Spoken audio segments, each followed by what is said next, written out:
안녕하세요. 반갑습니다. 새삼조각사 그냥 좀 이지원 강사입니다. 자, 이제 서둘러서 좀 간단하게 알아볼게요. 자, 지금 이제 이건 제 블로그인데요. 제 블로그도 마찬가지로 홈페이지형 블로그예요. 그래서 나름대로 이렇게 디자인을 해서 메뉴 같은 것들도 블로그긴 하지만 홈페이지형으로 구성을 한 거거든요. 그러니까 홈페이지형 블로그라고 하는 개념은 PC에서만 있겠죠. 그래서 오늘 여러분에게 먼저 간단하게 설명을 드리는 건 지금 제가 로그인한 건 이렇게 지금 여러분들 설명드리기 위해서 한 로그인이잖아요. 그러니까 지금 이 아이디로 로그인을 안 했죠. 그랬을 때는 마우스 이제 우클릭 방지가 되어 있으니까 이렇게 안 됩니다. 그런데 이제 이거는 제 블로그니까 지금 현재 로그인된 아이디 블로그니까 지금 이렇게 들어가기가 돼요. 그러면서 실질적으로 위젯이 어떻게 구성이 되어 있는지를 볼 수가 있거든요. 그래서 만약에 지금 아까 말씀드린 대로 없으면 자 이렇게 할 수가 없으면 자, 크게 F12 누르시고요. 그러면 위에 아까 얘기한 개발자 창이 열리게 됩니다. 여기에서 오른쪽에 보이시는 톱니바퀴 모양 누르시고 그 다음에 속성이 나오면 아래로 내리시면 디버그라고 하는 곳이 있고요. 여기에서 disable 자바스크립트 요거를 체크를 해주세요. 그러면 마우스 우클릭 방지 같은 이 블로그 내에서 쓰이는 자바스크립트가 다 비활성화되거든요. 그러면 마우스 오른쪽 버튼이 이렇게 먹혀요. 그러면서 이렇게 찾아내는 거죠. 여러분들 보시면 자, 이게 이제 투명 위젯이에요. 이렇게 투명 위젯. 그다음에 이게 카테고리. 그다음에 이제 이게 메뉴들이 쭉 들어가 있는 메뉴가 달린 이미지 링크들이 달린 메뉴. 그다음에 여기는 빈 공간 투명 위젯이고 검색. 이제 이것도 네이버 메뉴죠. 카운터, 이건 위젯 메뉴입니다. 그다음에 CCL 이런 것들을 이렇게 지금 이 배경 스킨 배경 위에는 이러한 것들이 이렇게 들어가 있구나라고 하는 구조를 아실 수가 있어요. 그래서 뭐 여러분들 벤치마킹 해오실 때 여러분들이 이거 디자인 너무 좋다라고 하는 것들은 이렇게 벤치마킹을 해서 쓰거든요. 그래서 요 내용 하나 알아두시고 이렇게 해서 이제 벤치마킹이 됐으면 어떻게 이렇게 구성을 하는지 그 중에서 투명 위젯이라고 하는 건 어떻게 넣는지 설명을 간단하게 드리고 오늘 마무리하도록 하겠습니다. 일단 포스팅은 이제 올려놨고요. 여기 자, 이제 이렇게 여기까지 지금 설명을 드렸고 요 위젯을 설명을 좀 드릴 거예요. 이게 무슨 얘기냐면 자 여기도 이제 우리가 한번 들어가 봅시다. 네, 블로그 들어가시고 마찬가지로 지금 이제 이게 아래로 내려갔죠. 여기에서 프로필 이미지 아래에 있는 관리로 들어가신 다음에 꾸미기 설정에서 레이아웃 설정 들어가시면 일단 투명 위젯이 이렇게 해놨어요. 이렇게. 그리고 지금 이 투명 위젯을 적용을 할 때 이제 지금 요 메모 보시면 되겠지만 여기 보시면 이제 1단유형으로 해놓은 거예요. 이걸 다 없애고 양쪽에 사이드바 있게끔 해서 하셔도 되는데 일단 없앤 상태에서 이제 홈페이지형 블로그 하시는 거 알려드리는 거예요. 여기 보면 메뉴 사용 설정에 타이틀 있죠. 이걸 체크를 지워주세요. 그러니까 이걸 체크를 하면 나타나는데 그죠? 이걸 지운 거예요. 지운 거니까 어떻게 돼 있어요? 다시 보시면 자, 지운 거니까 아까 메뉴 형태라고 하는 게 여기 위에 지금 온 거고 원래 여기에 타이틀인데 이걸 지워버린 거죠. 그런데 여러분이 여기는 타이틀이 아니라 여러분 브랜딩이나 제품 서비스에 대한 마케팅 공간으로 쓰고 싶다라고 했을 때 요 이제 아래서부터 메모가 되게 되겠죠. 저는 이제 요거를 카테고리를 넣어서 메뉴를 좀 더 돋보이게 한 거예요. 그래서 요것도 하신 방법을 알려드리면 예를 들면 여기 카테고리라고 있죠. 네, 요거 있죠. 카테고리를 눌러서 드래그 해가지고 어디로 옮긴 거냐면 저는 여기다 넣은 거예요. 네, 여기다가 넣고 지금 이제 적용을 한 거예요. 예를 들면 요런 형태가 된 거죠. 그죠?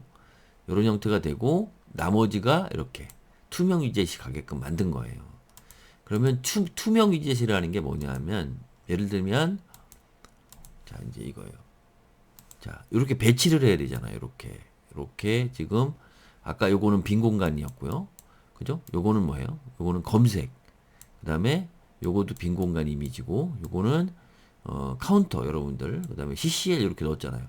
그러면 공백, 공백 3개가 돼야 되는데 요것들이 지금 위치를 이렇게 잡으려면 그러니까 아까 얘기한 대로 카테고리가 하나 들어간 상태에서 여기에 투명 이젯이 4개가 들어간 거예요. 4개. 투명 이젯 1, 2, 3, 4가 들어가줘야 다음 순서로 요것들이 오는 거죠. 그러니까 이게 공백을 만들어준 거예요. 그러니까 위치, 틀을 잡아주는 거죠. 그러기 위한 공백 이젯을 써야 되는데 공백 이젯을 어떻게 넣느냐 그걸 설명을 드린 거거든요. 그래서 이제 설명을 좀 더 자세하게 드리면 자 여기서 관리 들어갑니다. 관리. 자 꾸미기 설정 들어가시고 레이아웃 위젯 설정을 들어가셔서 여기에서 투명 위젯 이제 3번째 넣어볼 거예요. 어떻게 했냐면 여기에 위젯 직접 등록이라고 베타라고 있어요. 이걸 누르세요. 이렇게 저번에도 설명을 드렸죠. 위젯 명에는 저는 보통 이게 투명 위젯 3번째 이렇게 03 이렇게 제목을 넣고요. 여기에는 어떤 걸 넣으시면 되냐면 여러분들이 아시면 좋은데 만약에 모르시겠으면 어디 갔나? 네, 여기에 보면 해놨어요. 여기도 파일도 제가 여기도 옮겨놨거든요. 요걸 넣는 거예요. 요걸 여기에 투명 위젯은 요 HTML 코드를 넣는 거예요.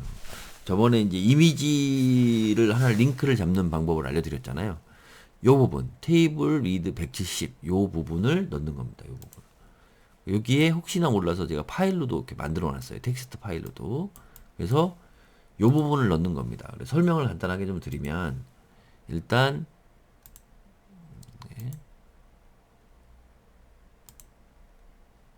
네, 이렇게 요 부분이에요. 요 부분을 일단 복사를 해서 여러분 받으셔서 여기다 넣으시면 돼요. 여기다가 딱 넣으시면 됩니다. 그러면 실질적으로 다음 네, 그러면 지금 보이시죠? 이 공백이 여기가 170 그다음에 여기가 600인 공백이 생긴 거예요. 그러면 등록 이렇게 누르세요. 그러면 정상적으로 반영됐다는 얘기가 나오고 등록이 어디가 있냐면 항상 맨 끄트머리가 있어요. 여기 투명 이제 3. 요거를 어떻게 해요? 이렇게 끌어올려서 3번째 놓습니다. 3번째. 네, 이렇게. 그 다음에 하나 더 해볼까요? 요번에는 투명 위젯 4번째 것도 붙여놓고 다음 그 다음에 등록 네, 이렇게 하면 어떻게 맨 마지막에 있고 다시 이거를 어떻게 이렇게 올리죠. 이렇게 4번째. 그러면 이제 여기는 틀이 다 갖춰진 거예요. 이 상태에서 이제 저랑 뭐 비슷하게 하려면 검색 같은 걸 이렇게 올린다든가 이렇게 올리고 그 다음에 요런 것도 올리셔도 되고 이제 대략 한번 잡아보는 거예요. 카운터 뭐 이런 거는 올리셔도 되고 그 다음에 CCL도 있었나? 네이버 블로그 정보 이런 거 정도 이렇게 올리고 이렇게 해서 구조를 잡고 여기에 이제 적용을 하면 돼요. 적용을 하면 여러분들 보시는 대로 자 여러분들은 지금 잘 안 보이는데 우리가 검색도 여기 지금 끌어올려져 있죠. 그 다음에 블로그 정보 카운터 뭐 이렇게 RSS 이렇게 이런 식으로 지금 구조가 잡혔죠. 이렇게 잡히고 여 위에가 어떻게 되어 있는 거냐면 이렇게 되어 있는 거예요. 지금 투명 위젯이 생긴 거죠. 그러니까 이것들이 이 투명 위젯 아래로 이렇게 배치가 된 거예요. 이렇게 해서 600의 공간이 잡힌 거죠. 170에 600. 그러면 여러분들 뭐 요거는 이렇게 이해하시면 돼요. 저번 시간에 위젯 넣는 것도 한번 알려드렸으니까 투명 위젯은 이렇게 넣는다.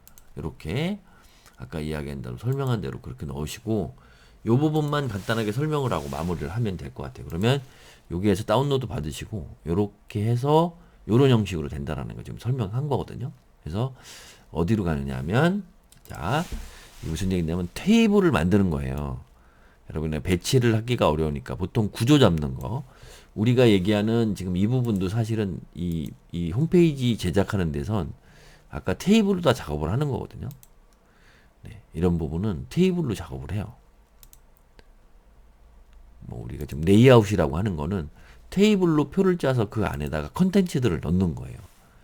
그러면 이 중에서 앞에 있는 거는 너비 테이블의 가로 넓이를 어떻게 170으로 하겠다라고 하는 뜻이고요. 보더 그 다음에 셀 스페이싱 패딩 이거는 이 선에 보면 이런 게 있어요. 요 두께, 이 선 두께도 있지만 안쪽 여백, 바깥쪽 여백 뭐 이런 게 있어요. 뭐 패딩의 두께 요런 걸 전부 다 0으로 해놓으면 어떻게 돼요? 여러분들 지금 눈에는 표가 있는데도 표가 보이지 않는 상태가 되는 거죠. 요게. 그래서 이 뜻을 해석하면 가로가 170인 거고 나머지는 어떻게? 네. 표를 제작을 하지만 표가 보이지 않게끔 해라 라고 하는 거고 티바디 감쌌잖아요. 이건 뭐냐면 행과 열이에요. 행과 열. TR, TD 뭐 이거는 행과 열이거든요. 그래서 보통 TR 이렇게 해서 묶고 뭐 이거는 나중에 설명을 드리고 어려우니까 TD는 요게 아까 얘기한 대로 테이블 안쪽에 있는 셀이라고 하는 부분이 170이고 높이가 600짜리 셀을 만들어라 그런 거예요. 이렇게 600짜리 셀을 만들어라. 그런데 만약에 여러분들이 위젯의 가로는 무조건 170이에요. 그렇게 꽉 채워야 돼요. 170. 이거는 뭐 고정이에요.